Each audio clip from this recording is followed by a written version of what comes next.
This is a final video to fix slow performance on your Ryzen 7 9800X 3D using PBO settings. And I want you to listen carefully.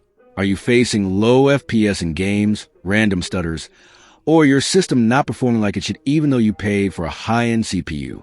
You are not alone. This problem happens because default motherboard settings often limit your processor, power limits stay too strict, boosting behavior gets restricted, or background configurations hold your CPU back without you even knowing it.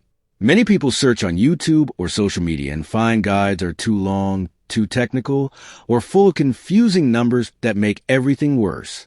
That is exactly why I made this simple guide on Rexist.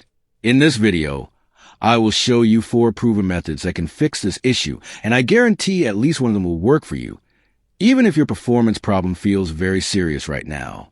I need you to pause this video and try each method one by one, or take screenshots so you do not miss anything important. Do not skip around. Do not rush. Follow the order exactly as shown.